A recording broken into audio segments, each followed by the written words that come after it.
warahmatullahi wabarakatuh.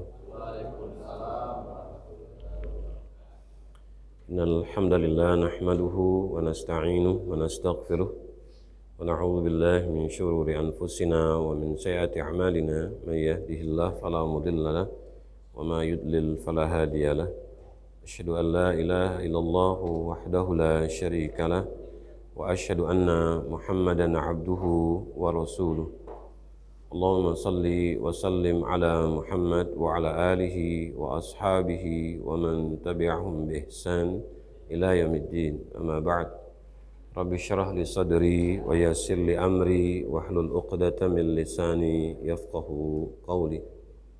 Puji dan syukur kita panjatkan kepada Allah Subhanahu wa taala yang masih memberikan kesempatan kepada kita sampai pagi hari ini.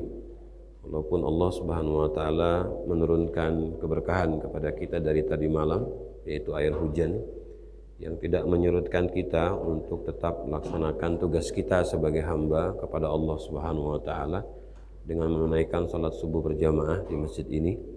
Mudah-mudahan Allah Subhanahu wa taala mengampuni dosa kita, mengangkat derajat kita dan meridhoi semua amal ibadah kita. Amin ya rabbal alamin.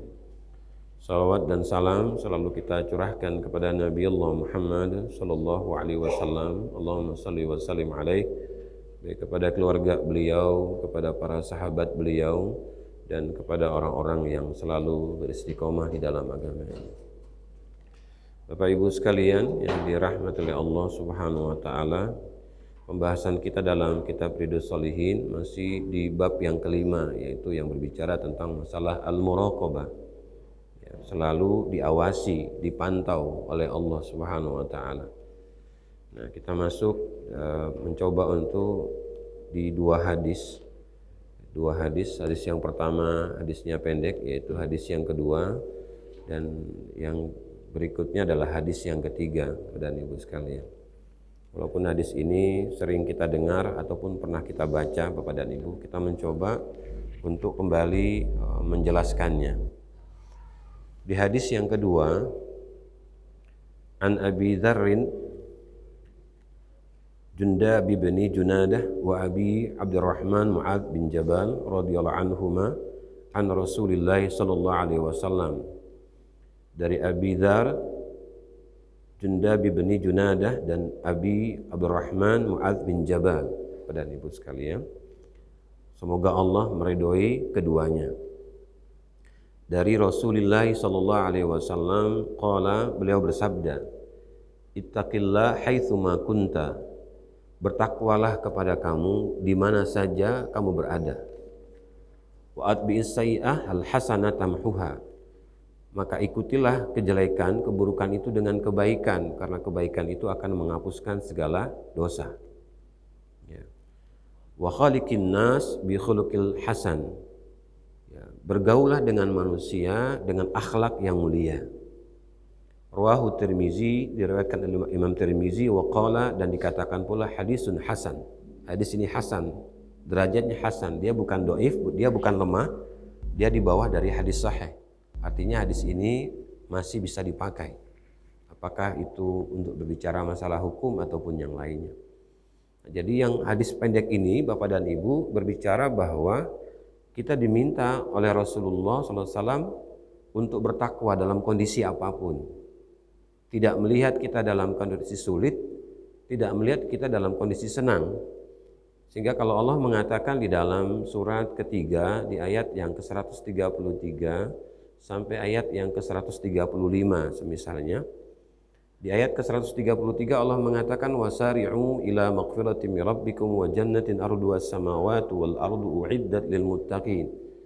Segeralah kalian memohon ampun kepada Tuhan kalian, yang Tuhan kalian sudah menyediakan surga seluas langit dan bumi yang hanya disediakan bagi orang-orang yang bertakwa.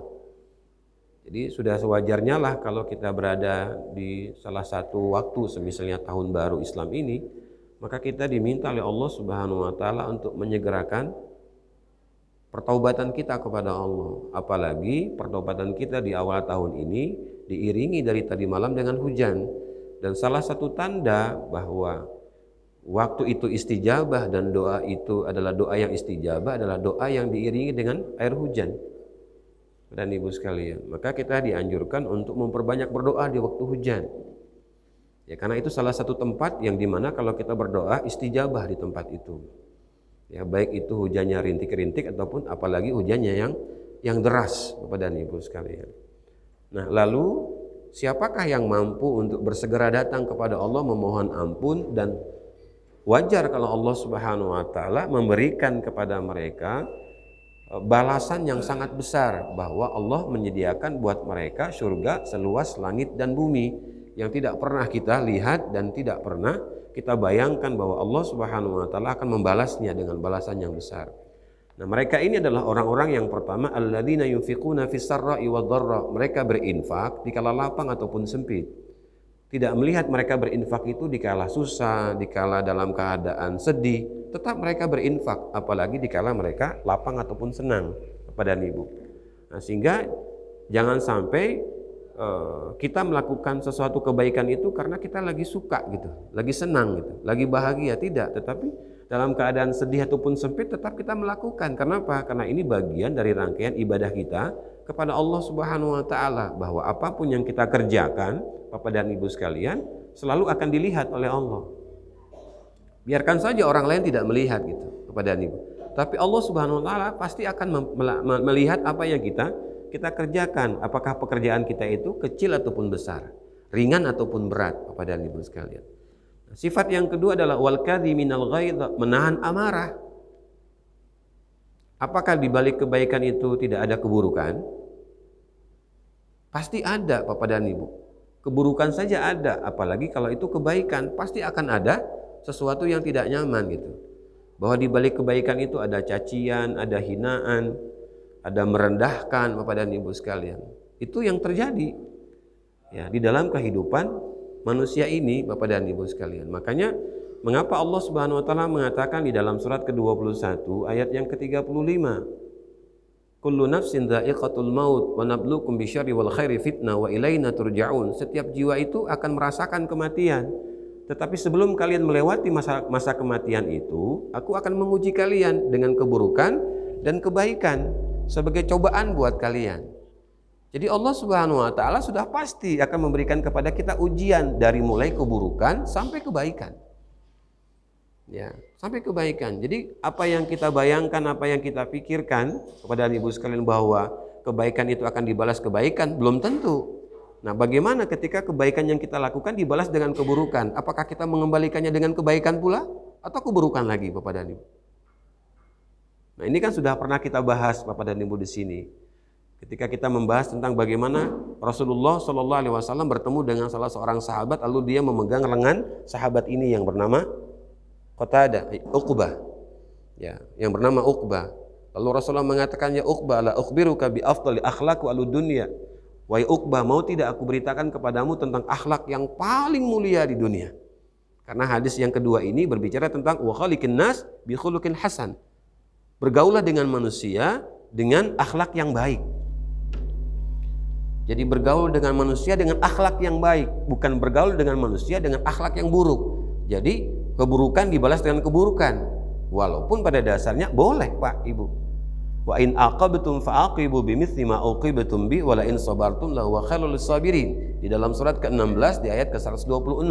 Apabila kamu dicaci, apabila kamu dihina, apabila kamu dikhianati, maka kamu boleh membalas setimpal dari apa yang terjadi.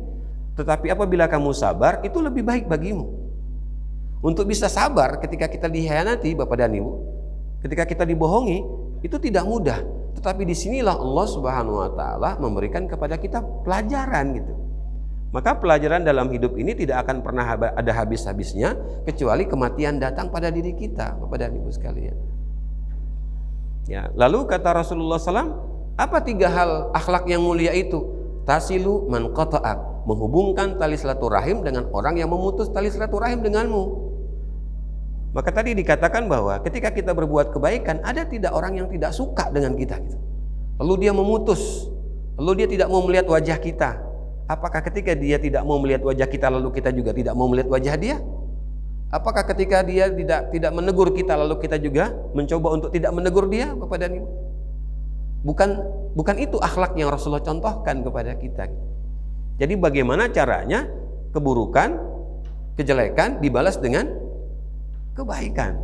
Nah, insya Allah bagi orang di sini sangat mudah kepada Anda sekali. Mudah apa? Mudah untuk menangis barangkali. Ya, kenapa? Karena ini tidak sembarangan kepada Anda. Yang ada apa? Saling hujat, saling hina, saling merendahkan kepada Anda. Bukan saling mengangkat, bukan saling menghargai kepada Anda sekalian. Ya, maka kita lihat di dalam Al-Quran, apakah orang-orang yang tidak taat kepada Allah di-stop rezekinya? Tidak, malah diperbanyak oleh Allah. Walaupun itu istidraj. Artinya apa? Azab yang tertunda, yang nanti Allah akan berikan azab itu kepadanya dengan apa? Dengan tekanan yang sangat berat, besar. Sekarang dibiarkan dia tertawa, dia berbahagia, dia senang kepada dia. Lalu mata kita melihat, la yaghurrannaka taqallubul ladzina kafaru fil bilad, kata Allah di dalam surat Ali Imran itu. Jangan kamu melihat tentang kebahagiaan, kesenangan orang-orang yang tidak taat kepada Allah. Biarkan dia. Tapi jangan juga kita bilang, silakan kau melakukan apa? Kesenangan, tapi jangan lupa kau bakal masuk neraka. Belum tentu juga, Pak Ibu. Bisa jadi di akhir kehidupannya dengan izin Allah, Allah memberikan hidayah kepadanya. Ya doakan saja Bapak dan Ibu. Ya, karena tugas kita bukan menjas. Tugas kita adalah melakukan kebaikan. Doakan, siapa tahu dengan izin Allah ini merupakan jalan kita untuk bertemu dengan Allah Subhanahu wa taala. Maka hubungkan tali silaturahim dari orang yang memutus tali silaturahim dengan kita. Yang kedua kata Rasulullah, wa tu'ti man haramak, memberi kepada orang yang pelit. Nah, ini kan berat, Pak, Bu. Biasanya kalau ada orang yang pelit sama kita, kita pun juga pelit. Ngapain bantu dia? Dia tidak pernah bantu kita. Dia tidak pernah sama-sama kita. Wah, sudah. Bukan seperti itu, Pak Ibu. Ini akhlak yang bukan hasan. Ya, maka Rasulullah mengatakan, wa khaliqin nas bi khuluqin hasanin, bukan bi khuluqin thayyibin atau khairin, tetapi ini hasan, di atas itu Bapak dan Ibu sekalian. Ya, di atas daripada itu gitu. Maka tadi Allah menyebutkan kepada kita wal kadhiminal ghaidh, menahan amarah, Pak, Bu. Menahan amarah. Sampai hal yang ketiga di dalam surat Ali Imran ayat ke-134 itu, ya, Allah ingin mengingatkan kepada kita wal afina anin nas, memaafkan orang lain. Nah, memaafkan orang yang menghina kita, Bapak dan Ibu.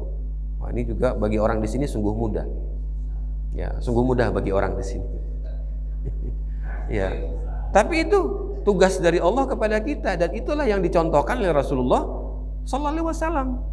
Jangan sisakan dendam di hati kita, Bapak dan Ibu. Karena Allah sendiri juga tidak pernah dendam. Ya. Lalu memunculkan karakter Rasulnya juga tidak pernah dendam. Tidak ada dendam, Bapak dan Ibu sekalian. Kalau ada dendam berarti ada dusta di antara kita gitu. Itu sebenarnya gitu.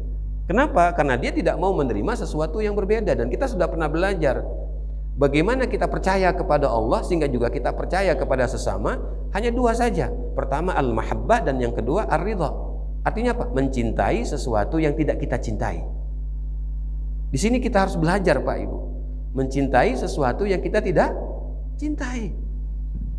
Kalau mencintai sesuatu yang biasa kita cintai, itu bukan luar biasa, biasa saja, Bapak dan Ibu. Tapi mencintai sesuatu yang kita tidak sukai, habis subuh kepengennya cepat kita balik lagi tidur, apalagi dengan cuaca yang dingin, Bapak dan Ibu sekalian. Ditambah lagi di sini dingin, Bapak dan Ibu sekalian, AC-nya hidup, ya, ya Bapak dan Ibu sekalian. Nah, jadi Bapak dan Ibu yang dirahmati oleh Allah Subhanahu wa taala, ini gambaran-gambaran yang Allah ingin beritakan kepada kita bahwa apa yang terjadi dan apa yang kita rasakan ini bukan hal yang baru pada dasarnya, tapi hal yang terulang kembali walaupun pelaku dan waktunya berbeda, Bapak dan Ibu sekalian. Maka di akhir hadis tadi Rasulullah mengatakan kepada kita, wa ta'fu amman zalamak, memaafkan orang yang menzolimi dirimu. Kata Uqbah yang hidup di masa Rasulullah, yang sudah dijamin oleh Allah masuk dalam surga karena doa Rasulullah SAW, mengatakan, ya Rasulullah, ketiga-tiganya berat.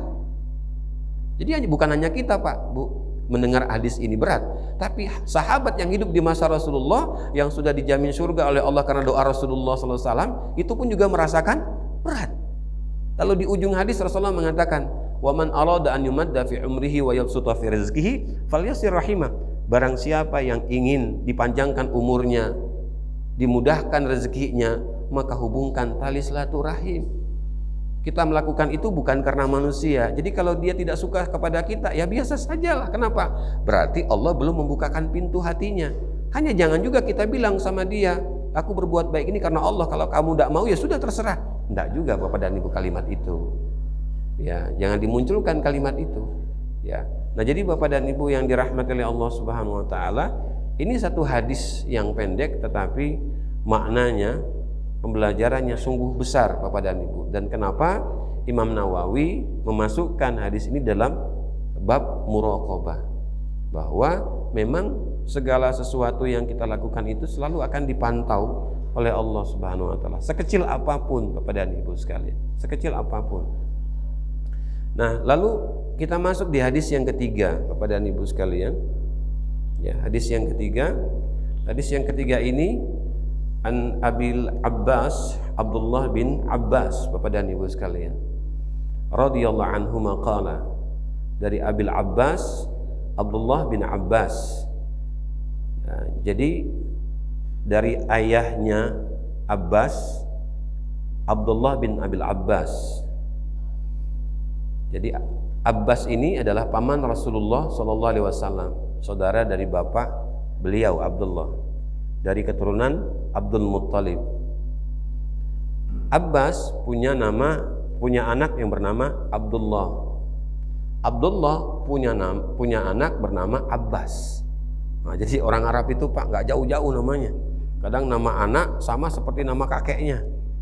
Nah, kalau kita Pak Bu, satu orang punya nama tiga kata.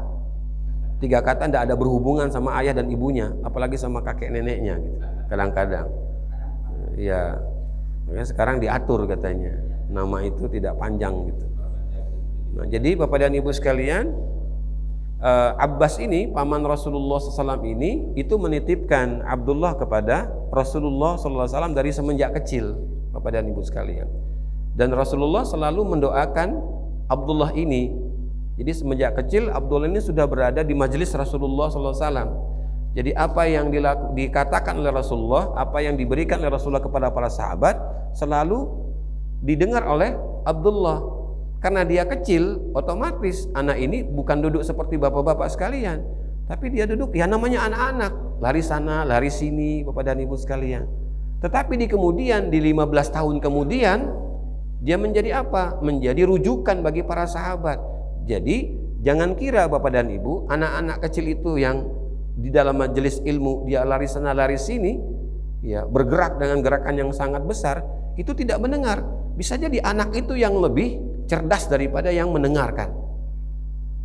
Ya, lebih kuat pendengarannya dibandingkan yang tua Bapak dan Ibu. Kenapa? Yang tua memang serius, tapi pikirannya di luar. Di luar dia pikirannya. Ya, dan Ibu sekalian. Jadi bukan di dalam, memang jasadnya ada di dalam, tapi pikirannya tidak ada di dalam. Nah, sedangkan anak-anak memang dia tadi mengikuti. Ada kue dia makan kue, ada air dia minum air gitu kondisinya. Tapi dia merekam. Kenapa? Karena kebersihan daripada jiwanya sebelum dia balik Bapak dan Ibu. Nah, sedangkan kita barangkali karena banyak dosa, makanya banyak melamun walaupun jasadnya ada di tempat dan Ibu sekalian. Nah, Rasulullah SAW tidak pernah berhenti untuk mendoakan Abdullah ini Bapak dan Ibu. Apa doa Rasulullah untuk Abdullah di hadapan Allah Subhanahu wa taala? Allahumma faqihhu fid din wa 'allimhu fit ta'wil. Allahumma faqihhu fid din wa 'allimhu fit ta'wil. Ya Allah, pahamkan kepada Abdullah ini tentang agamamu dan ajarkan kepada beliau tentang ilmu yang akan menafsirkan semua ilmu termasuk Al-Quran. Maka di kemudian hari ketika Abdullah sudah mulai besar, maka Abdullah ini menjadi mufassir. Jadi semua apa yang dijabarkan oleh Rasulullah SAW itu ada di kepalanya Bapak dan Ibu sekalian. Dan dia jabarkan, dia jelaskan. Ya, bahasanya kalau kita sekarang menjadi indeks Al-Quran gitu. Kenapa? Karena doa. Maka tidak salah kalau orang tua itu mendoakan anaknya di telinga kanannya itu dengan kalimat Allahumma faqihhu fid din wa 'allimhu fit ta'wil. Jadi bukan bapaknya Abbas yang mendoakan, tetapi Rasulullah yang mendoakan. Setiap waktu didoakan Abdullah bin Abbas ini, Bapak dan Ibu. Ya, dengan kalimat yang pendek, tapi di kemudian Allah jadikan dia ulama. Dan kita kepingin dari anak-anak kita itu ada yang menjadi ulama. Kalau dia menjadi ulama, otomatis dia akan menyedot semua keluarganya dengan izin Allah masuk ke dalam surga karena dirinya. Nah, itu yang kita kepingin, Bapak dan Ibu sekalian. Nah, lalu kalimat berikutnya, kuntu khalfan Nabi sallallahu alaihi wasallam yauman. Satu ketika aku bersama Rasulullah sallallahu alaihi wasallam, bersama Nabi, dan di belakang beliau. Artinya apa? Rasulullah sallallahu alaihi wasallam mengajak Abdullah bin Abbas ini berjalan-jalan, Bapak dan Ibu. Dan ketika berjalan, Abdullah ini diletakkan di bagian belakang Rasulullah. Ada yang mengatakan di bagian belakang, ada yang mengatakan di bagian depan. Walaupun kalimatnya di sini khalfa, Bapak dan Ibu sekalian. Ya, kalau dia di bagian belakang berarti dia sudah mulai bisa memegang dan dia kuat di belakang itu. Tapi kalau dia tidak kuat, maka dia diposisikan di depan, Bapak dan Ibu sekalian. Artinya Rasulullah SAW ini suka mengajak jalan anaknya, walaupun bukan anaknya. Nah, jadi jangan sampai nih kita orang tua nggak pernah mau ngajak jalan anak-anak. Yang diajak hanya tetangga saja jalan-jalan. Jangan sampai ini. Tapi anak pun diajak jalan-jalan. Ya. Faqala ya ghulam inni u'allimuka kalimat. Lalu Rasulullah SAW mengatakan kepada Abdullah bin Abbas, wahai anakku ya ghulam. Dia tidak pernah memanggil nama. Rasulullah tidak pernah memanggil nama. Tetapi yang Rasulullah adalah memanggil gelar. Ya ghulam, wahai anakku tercinta. Inni u'allimuka kalimat, sesungguhnya aku akan mengajarkan kepadamu tentang beberapa kalimat. Artinya, kalau kita berjalan sebagaimana Rasulullah berjalan dengan Abdullah bin Abbas, keponakannya, itu selalu ngobrol, Pak. Jadi kalau jalan jangan kita orang tua ini apa serius saja lihat kanan lihat kiri sama yang di depan itu yang kelihatan putihnya misalnya. Sedangkan anaknya tidak diajak bicara. Ngobrol, Pak, ngobrol. Karena bisa jadi obrolan di waktu perjalanan tadi lebih nyaman dibandingkan di rumah. Karena banyak tontonan dalam perjalanan itu, Bapak dan Ibu sekalian. Ya, dan pembelajarannya lebih besar daripada di rumah, Bapak dan Ibu. Jadi Rasulullah mengajarkan kepada kita di sini bahwa salah satu bagian dalam perjalanan kita mendidik anak itu adalah mengajak dia berjalan dan mengajak dia berbicara dalam perjalanan itu. Dan yang ketiga, bukan memanggil nama dia, tetapi memanggil gelarnya.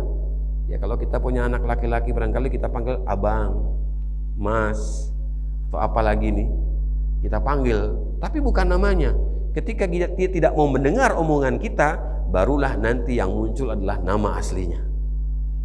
Dan Ibu sekalian, nah, jadi bagaimana Rasulullah menghargai seorang anak kecil yang dia Rasulullah tidak memanggil dengan namanya, tetapi memanggil dengan gelarnya, lakopnya, Bapak dan Ibu sekalian.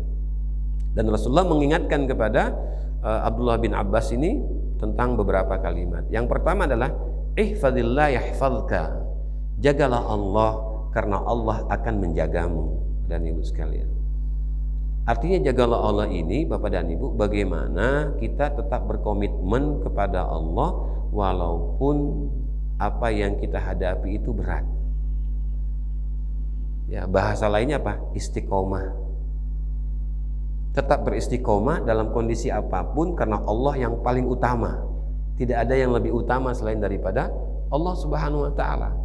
Allah katakan di dalam surat ke-41, surat Fussilat ayat yang ke-30 sampai 32. Innal ladzina qalu rabbuna Allah tsumma istaqamu tatanazzalu 'alaihimul malaikatu alla takhafu wa la tahzanu wa abshiru bil jannati allati kuntum tu'adun nahnu awliya'ukum fil hayati dunya wa fil akhirah. Ya. Sesungguhnya orang-orang yang berkata bahwa Tuhan kami adalah Allah. Jadi sesungguhnya orang-orang yang berkata Tuhan kami adalah Allah, istaqamu, tetap dia istiqomah, artinya taat kepada Allah dalam kondisi apapun. Ya, taat kepada Allah dalam kondisi apapun. Apakah rezeki kita seret hari ini? Apakah tidak dapat sama sekali? Tidak ada hubungan dengan permasalahan kepada Allahnya. Artinya apa? Memang itu jatah kita dari Allah. Kita syukuri, Bapak dan Ibu. walaupun hanya segelas air, walaupun hanya satu kue saja semisalnya, Bapak dan Ibu sekalian. Kita syukuri. Kenapa? Karena tidak akan mungkin yang kita makan, yang kita minum itu akan datang tanpa seizin Allah Subhanahu wa taala. Tidak mungkin itu. Tetap kita istiqomah kepada Allah, sehingga jangan sampai kita marah, kita ngambek, akhirnya apa? Kita tinggalkan kewajiban kita kepada Allah Subhanahu wa taala karena di hari itu kita tidak dapat apa yang kita inginkan dari Allah. Bukan. Jadi Rasulullah mengingatkan kepada Abdullah bin Abbas ini dengan kalimat ihfazillah yahfazka, jaga Allah pada dirimu. Karena Allah akan menjagamu. Karena Allah akan memeliharamu. Karena Allah mengawasimu gitu. Tatanazzalu alaihimul malaikatu alla takhafu wa la tahzanu. Nah, kalau ini kita lakukan, Allah menjanjikan kepada kita, kalau kamu tetap istiqomah kepadaku, tetap beriman kepadaku, tetap mengikuti perintahku, maka aku akan menurunkan kepada kalian malaikat. Dan mereka akan mengatakan kepadaku dan kepadamu, jangan takut dan jangan bersedih. Wa absyiru bil jannati allati kuntum tu'adun, dan mereka akan memberitakan kepadamu tentang apa? Kehidupan yang abadi dan berbahagia. Apa itu? Surga. Nahnu awliya'ukum fil hayati dunya, kata malaikat. Kami nanti akan menjagamu, apakah di dunia, apakah nanti di akhirat. Kami akan menjadi saksi di hadapan Allah Subhanahu wa taala. Di ayat itu. Di surat Fussilat tadi, surat 41 ayat ke-31 dari 30.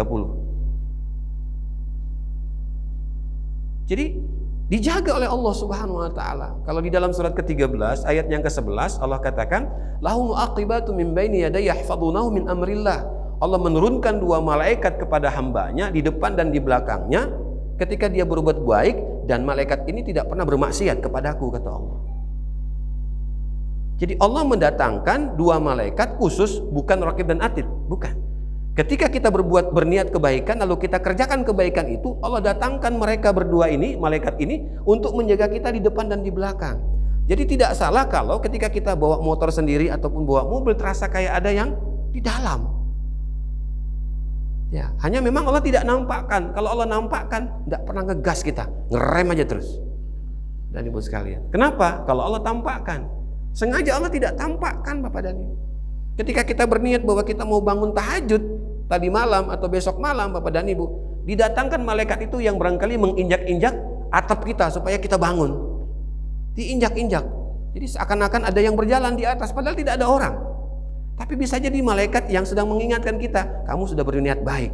Allah datangkan aku untuk membangunkanmu. Bangun, bangun. Walaupun tidak dengan suara. Kalau dengan suara kita tidak bakal bangun. Pada Ibu sekalian.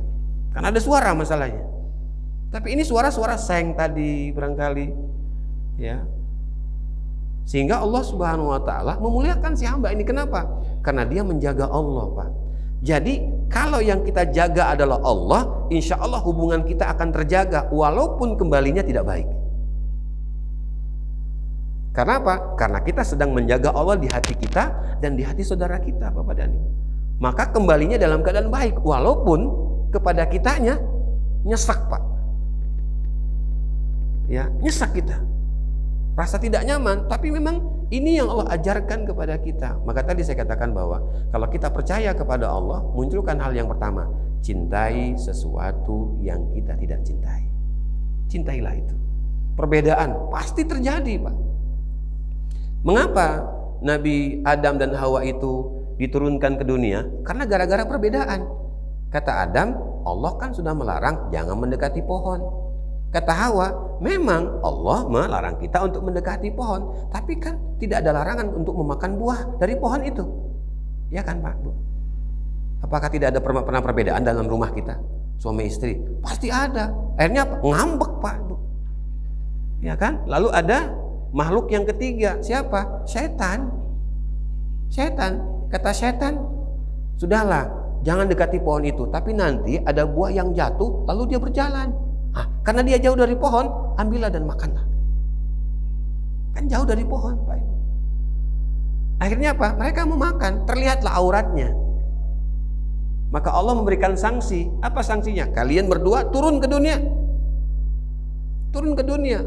Maka doanya Nabi Adam itu hanya satu, Pak. Di dalam surat yang ke-7 ayat ke-23. Rabbana zalamna anfusana wa illam taghfir lana wa tarhamna lanakunanna minal khasirin. Nabi Adam melakukan doa ini selama 40 tahun. Dan ini salah satu daripada cerita Muharram itu. Ya, salah satu cerita dari Muharram itu bahwa Nabi Adam berdoa Rabbana zolamna itu sampai 40 tahun, Pak. Kenapa? Karena dia merasa ini dosa besar bagi dia di depan Allah, dan dia merasa bahwa Allah belum menerima taubatnya. Maka tidak salah setiap kita melewati awal tahun baru, perbanyak kita bertaubat kepada Allah. Kenapa? Karena kita akan melewati lagi ujian yang besar di tahun baru ini, yang bisa jadi lebih besar daripada tahun sebelumnya, Bapak dan Ibu sekalian. Dan itu nampak satu demi satu. Masalah apa? Masalah kejujuran. Masalah kejujuran, Bapak dan Ibu. Kalau jujur kan selesai, Pak. Masalah-masalah itu kan tidak akan bakal lama gitu. Tapi karena tidak jujur, karena tidak merasa bahwa dia diawasi oleh Allah Subhanahu wa taala, jadi panjang ceritanya. Dan akhirnya semua cerita yang tidak nampak menjadi nampak di permukaan. Kenapa? Karena ketidakjujuran. Sehingga orang yang baik menjadi terzolimi, Bapak dan Ibu. Dan tidak salah Allah mengatakan di dalam surat ke-8 ayat 24, wattaqu fitnatan la tusibanna alladziina zalamu minkum khassah. Takutlah kamu kepada fitnah ataupun ujian yang tidak hanya mengenai orang yang berbuat zalim, yang tidak berbuat zalim pun juga akan terkena imbasnya.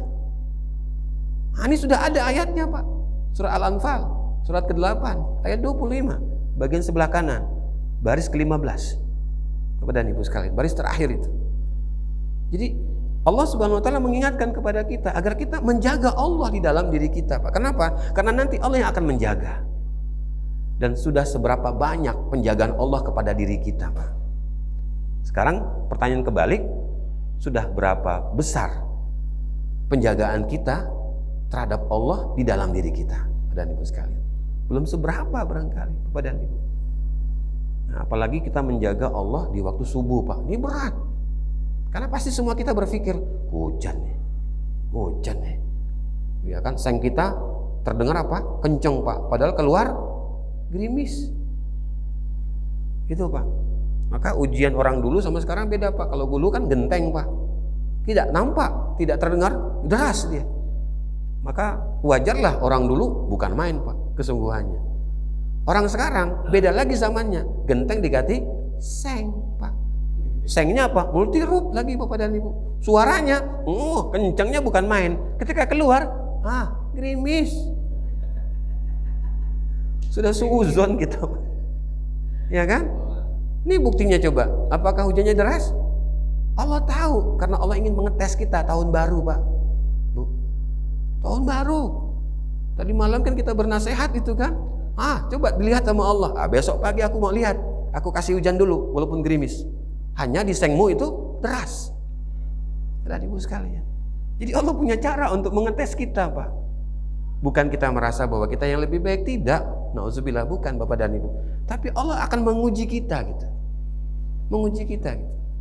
Nah, jadi Bapak dan Ibu yang dirahmati oleh Allah Subhanahu wa taala, ini satu gambaran yang Allah ingin katakan kepada kita bahwa beristiqomalah di situ. Nah, salah satu keistiqomahan itu, Bapak dan Ibu, adalah sholat. Misalnya Allah katakan di dalam surat yang kedua di ayat ke-238. Ya, surat kedua ayat ke-238. Hafidhu 'alas shalawati was salatil wusta wa qumu lillahi qanitin. Jagalah salatmu, terutama salat pertengahan. Dan berdirilah kamu kepada Allah itu dengan khusyuk. Apa salat pertengahan, Bapak dan Ibu? Asar. Karena salat ini salat yang dalam keadaan kita merasakan keletihan sudah. Sebab dari mulai pagi kita beraktivitas, nah menjelang asar ini kita sudah mulai menurun, Pak, staminanya, Bu. Maka Allah meminta kepada kita untuk apa? Untuk menjaganya gitu. Jangan sampai lewat, Bapak dan Ibu. Jangan sampai salat asarnya itu menjelang maghrib. Salat juga, Pak, benar, nggak salah, tapi sudah menjelang maghrib, Pak. Cuaca langit itu sudah mulai berubah, Pak. Sudah mulai kekuning-kuningan, malah kemerah-merahan, Bapak dan Ibu sekalian. Padahal kita tidak pernah mau gaji bulanan kita diakhirkan. Makanya kan gaji bulanan orang pegawai negeri kan semuanya di awal, Pak. Di pertengahan habis. Kenapa? Kredit, utang, banyak, Pak, kondisinya. Nah, lalu di ayat yang ke-239-nya Allah bilang, fa in khiftum farijalan aw rukbana, apabila kamu merasa takut kalau sholat asar itu kamu tidak bisa lakukan, maka kerjakan baik dalam keadaan sambil berjalan atau berkendaraan. Boleh, Pak. Jadi tidak harus kita berhenti di sebuah tempat. Kenapa? Karena dikhawatirkan kalau kita berhenti, ini aktivitas kita ke depan ini apa? Yang ada di depan itu terganggu, tertunda, sehingga akhirnya menzolimi orang lain yang lebih besar jumlahnya. Maka bisa dikerjakan dalam keadaan berjalan ataupun menaikkan kendaraan. Kalau kita barangkali naik mobil, bisa sholatnya di mobil. Nah, tapi kalau kita bersama, diingatkan sama sebelahnya. Jangan kita lagi sholat, sebelah kita ngajak ngobrol. Lalu kita, iya, kita lagi sholat nih, bawa mobil, Bapak Ibu sekalian. Artinya Allah sudah memberikan keringanan kepada kita untuk mengerjakan sholat itu dalam kondisi fa in khiftum, ada rasa kekhawatiran. Ya, ada kekhawatiran dalam perjalanan itu, Bapak dan Ibu. Fa idza amintum fadhkurullah, apabila kamu dalam keadaan nyaman, damai, tentram setelah itu, fadhkurullah, maka berzikirlah kepada Allah. Memintakan ampun kepada Allah. Kenapa? Karena sholat yang kita kerjakan tidak sesempurna seperti kita berdiri, Bapak dan Ibu. Ya, seperti biasanya seperti ini, tidak sempurna, maka ingat kepada Allah. Pada Ibu sekalian, kama 'allamakum ma lam takunu ta'lamun, sebagaimana aku mengajarkan kepadamu yang tadinya kamu tidak tahu, pada Ibu. Nah, jadi sekarang kita tahu nih, Pak, ya, Bu, ya. Jadi kalau dalam perjalanan kita ini dalam keadaan mendapati kesulitan, tapi ini waktu sholat sudah masuk, untuk berhenti tidak bisa, karena memang kita tahu bahwa ini sulit betul untuk kita berhenti, Bapak dan Ibu, maka boleh dikerjakan dalam keadaan apakah itu kita berjalan ataupun dalam membawa kendaraan, Bapak dan Ibu sekalian. Ada ayat ini sudah sering kita baca, Pak, tapi kita tidak paham mau dikemanakan ayat ini. Ya, barangkali baru pagi ini kita paham. Artinya apa? Kalau kita menaiki bis ataupun naik pesawat, tidak mungkin kita pesawat pilot kita suruh turun dulu atau stop dulu di atas. Kenapa? Tolong arahkan ke kiblat. Kalau ke kiblat, Pak, nggak sampai-sampai. Ya, naik bis juga sama gitu, nggak mungkin sampai-sampai. Kenapa? Karena tadi gitu. Ya sudah, kerjakan di tempat di mana kita duduk. Tidak harus menunggu di masjid, Bapak dan Ibu, karena kita tidak tahu juga apakah nyawa kita sampai ke tempat masjid itu, tempat istirahat itu, kita tidak tahu, Bapak dan Ibu. Maka kerjakan di waktu itu. Maka kalau kita berjalan, Bapak dan Ibu, biasakan tubuh kita sudah berwudu. Kalau kita memakai sepatu, sebelum kita masukkan kaki kita dengan sarung kaki tadi, kaos kaki tadi dengan sepatu kita sudah berwudu sehingga kaki itu tidak najis, Bapak dan Ibu sekalian. Karena kalau kita batal, kita akan apa? Kalau tidak ada air, kita tayamum. Tapi pada dasarnya bahwa tubuh kita tidak najis. Kenapa? Mulai dari sepatu tadi, Bapak dan Ibu. Kaki yang ada di dalam sepatu, karena kita masukkan dalam keadaan dia suci, Bapak dan Ibu sekalian. Nah, ini kita ingin jaga itu sampai kita bertemu dengan Allah Subhanahu wa taala, Bapak dan Ibu sekalian. Baik, Bapak dan Ibu, ini baru satu kata. Baru satu kata di dalam hadis yang ketiga. Ya, ihfazillah yahfazka. Dan Ibu sekalian, masih ada waktu Bapak dan Ibu untuk bertanya, dipersilahkan. Ya. Waalaikumsalam warahmatullahi wabarakatuh.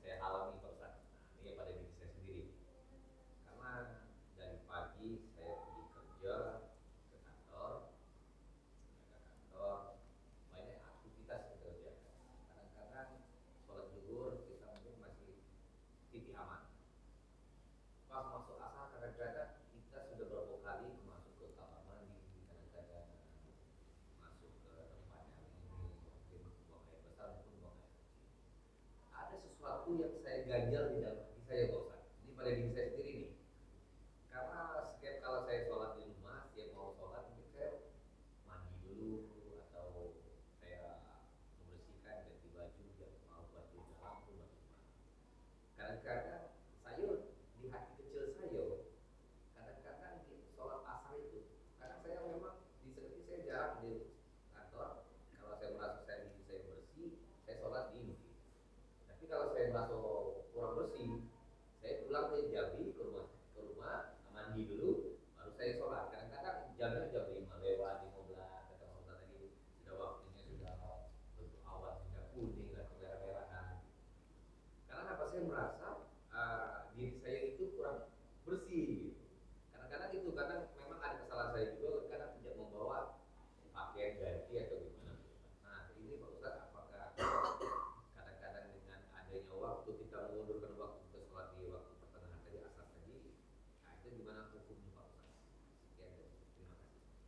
Baik, Bapak Ibu sekalian, bahwa ketika Allah mengatakan kepada kita di dalam surat At-Taghabun di ayat yang ke-16, fattaqullaha mastata'tum wasma'u wa ati'u.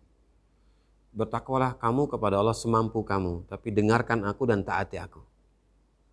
Jadi Allah Subhanahu wa taala memerintahkan kepada kita agar kita taat kepadanya itu dengan kemampuan kita. Nah, tentu kemampuan kita berbeda-beda Bapak dan Ibu.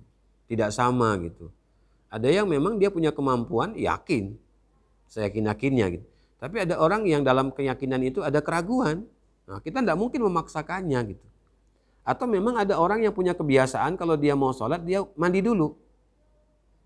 Ya, padahal dia sudah mandi di rumah. Tapi ketika dia mau sholat dia mandi dulu. Atau dia sudah berwudu, lalu dia wudu lagi dia. Misalnya. Kenapa? Karena tadi ada sisi keraguan misalnya dalam dirinya. Itu silakan. Tetapi jangan sampai keraguan ini menjadi penyakit. Jangan sampai gitu. Karena di dalam ushul fikih disebut al-yaqinu la yazalu bisyak. Bahwa keyakinan itu tidak akan mungkin bisa dirubah dengan keraguan. Maka yakini bahwa apa yang kita lakukan ini benar gitu. Sehingga jangan sampai keraguan tadi malah membuat penyakit pada hati kita pada dasarnya. Jadi kita yakini bahwa tubuh kita dalam keadaan suci. Dalam keadaan suci. Maka tadi biasakan tubuh kita ini berwudu. Setelah kita dari kamar mandi, buang hajat kecil ataupun besar. Nah setelah itu kita berwudu lagi. Tidak berwudu lagi. Kenapa? Karena kondisinya barangkali tidak akan mungkin kita mandi di tempat di mana memang itu bukan tempat kita misalnya. Bukan di rumah, misalnya di kantor, nggak nyaman kita di situ. Lalu nanti ke rumah, dan pertanyaannya, apakah dengan waktu yang sangat singkat tadi, lalu kita akan bisa mengerjakan apa yang Allah perintahkan dalam kondisi yang memang banyak keraguan pada diri kita gitu. Ya sekarang ya kita akan mengatakan ya Bismillah. Bismillah, jadi artinya apa? Artinya ya kalau kita memang mau melakukan itu, siapkan semua peralatan. Apakah itu masalah pakaiannya, masalah kainnya, ataupun yang lainnya. Sehingga tidak menjadi alasan bagi kita untuk apa? Untuk menunda. Ya, karena semakin kita tunda, semakin besar sisi apa? Sisi kekhawatirannya nanti di situ. Nah, jadi ya Bismillah saja. Yang penting pakaian kita tidak terkena najis. Maka kalau kita merasa bahwa dia terkena, ada alat ganti. Kita sudah siapkan di kendaraan kita, di motor kita ataupun di mobil kita itu, kita siapkan kain itu untuk menjadi penggantinya gitu kondisinya. Tapi kalau kita yakin bahwa apa yang kita pakai tadi tidak ada terkena najis, ya sudah Bismillah saja. Karena bisa jadi keraguan itu muncul, kenapa? Karena setan. Ya, alladzi yuwaswisu fi sudurin nas gitu. Nah, jadi ini yang harus kita yakini gitu, bahwa apa yang kita mau lakukan ini ya memang betul-betul ini suci. Ini bersih gitu kondisinya. Maka biasakan tadi tubuh kita dalam keadaan berwudu. Walaupun wudu itu tidak hanya untuk sholat, bisa jadi mau ke pasar, tubuh kita berwudu. Bisa jadi kita mau acara apa, kondangan, tubuh kita berwudu. Biasanya kalau tubuh kita berwudu, kita akan jaga tubuh kita supaya tidak terkena pembatalan di situ. Ya kan, kita jaga gitu. Ya karena kita sebab orang yang mati pun kan tetap juga diwudukan setelah dia mandi. Walaupun wudunya bukan buat sholat sebenarnya, tapi untuk menjaga dirinya gitu. Nah begitu pula kita yang hidup. Maka nanti ada hubungan dengan surat kelima ayat ke-6 pada dasarnya. Ya, bahwa Allah SWT tidak menginginkan kesulitan pada diri kalian. Bahwa wudhu kalau dengan air tidak ada air dengan bertayamum. Karena Allah SWT liyutahhirakum, ingin supaya kalian ini suci selalu. Ya, suci selalu gitu. Karena kesucian itu akan mendatangkan kesempurnaan kenikmatan dari Allah. Apa kesempurnaan kenikmatan? Di antaranya adalah ketenangan. Jadi bukan hanya materi, tapi ketenangan. Yang di kemudian dari ketenangan itu kita akan mudah bersyukur kepada Allah Subhanahu wa taala. Nah, jadi cara silahkan dilakukan, yang penting jangan menunda, Pak. Semakin kita tunda, semakin besar pula nanti kekhawatiran yang bakal terjadi gitu. Karena kita tidak tahu dalam perjalanan dari Sengeti kemari gitu kan lumayan jauh tuh. Ya, belum lagi macetnya, belum apanya kan gitu. Maka tadi sholatnya pun bisa kita kerjakan di dalam kendaraan sambil berjalan. Apalagi kalau kita sendiri kan gak ada yang ganggu kondisinya gitu. Sedang nyetir kita bawa, nah kita lagi sholat tuh, sholat asar di situ. Kenapa? Ya dibolehkan tadi kalau ada rasa kekhawatiran gitu. Kalau kita tidak bisa mengerjakannya di tempat, tapi boleh dikerjakannya dengan kendaraan itu. Bagaimana kalau motor? Silakan. Hanya tadi awas, hati-hati. Kita lagi sholat di atas motor tadi, tiba-tiba ada yang ngagetin. Woi, kata orang lain. Akhirnya apa? Sholat kita pun bermasalah. Gitu. Ya, artinya kalau memang itu tidak dikhawatirkan, ya sebaiknya sholat di masjid, di tempat yang lebih sempurna. Dan karena kewajiban sholat itu kan berdiri, tidak mampu berdiri, duduk, tidak mampu duduk, berbaring, tidak mampu berbaring, isyarat, tidak mampu isyarat, ya disolatkan udah. Sholatkan. Ya, jadi kalau mengajak anak itu tidak sampai berbusa-busa Pak mulutnya. Kenapa? Ya nanti kita sakit sendiri. Jadi kalau anak itu belum mau, ya sudah, abang di depan, biar ayah yang sholatin abang. Oh lari dia Pak. Sholat dia walaupun hanya 1 menit. Yakin itu. Ya nggak usah sampai berbusa, sampai kita marah, sampai kita jewer, kita nggak usah. Kalau sudah 3 kali kita ingatkan, sholat nak, nggak mau, ya sudah. Abang di depan atau adik di depan, selonjor, biar ayah nanti akan sholati di kepalamu. Kenapa? Karena kamu nggak mau sholat. Aku masih hidup ya, belum mati, nggak masalah. Itu cara saja gitu yang diajarkan. Jadi ya silakan, mekanismenya kita yang tahu. Ya, permasalahan pada diri kita yang tahu, tapi yakini bahwa keyakinan itu akan mengalahkan keraguan pada dasarnya. Maka siapkan semua peralatannya dari mulai hati sampai fisiknya. Wallahu a'lam bishawab. Ada lagi Pak, Bu? Satu lagi? Ya, karena ini masih panjang hadisnya, Pak. Panjang. Ya, kalau tidak ada, karena waktu syuruk juga sudah masuk, dan Ibu sekalian, mari kita berdoa. Bismillahirrahmanirrahim. Alhamdulillahirabbil alamin, hamdan na'imin, hamdan syakirin, hamdan yuwafi ni'amahu wa yukafi'u mazidah. Ya Rabbana lakal hamdu kama yanbaghi li jalali wajhika wa 'azimi sultanik. Allahumma salli ala Muhammad imamul awwalin wal akhirin wa fil mala'il a'la ila yaumiddin. اللهم إنك تعلم أن هذه القلوب قد اجتمعت على محبتك والتقت على طاعتك وتوحدت على دعوتك وتأحدت على نصرة شريعتك فوثق اللهم رابطتها ودمدها وديها سبلها واملأها بنورك الذي لا يخبو واشرح صدورها بفيض الإيمان بك وجميل التوكل عليك وأحيا بمعرفتك وأميت على الشهادة في سبيلك إنك نعم المولى ونعم النصير اللهم اجعلنا وأولادنا وذرياتنا وأهلانا لأهل القرآن أهلك وخاصتك يا مجيب السائلين اللهم لا سهل إلا ما جعلته سهلا وأنت تجعل الحزن إذا شئت سهلا ربنا آتنا في الدنيا حسنة وفي الآخرة حسنة وقنا عذاب النار وصلى الله على محمد وعلى آله وصحبه وسلم سبحان ربك رب العزة عما يصفون وسلام على المرسلين والحمد لله رب العالمين Subhanakallahumma wa bihamdika asyhadu an la ilaha illa anta astaghfiruka wa atubu ilaik. Afu minkum wassalamu alaikum warahmatullahi wabarakatuh.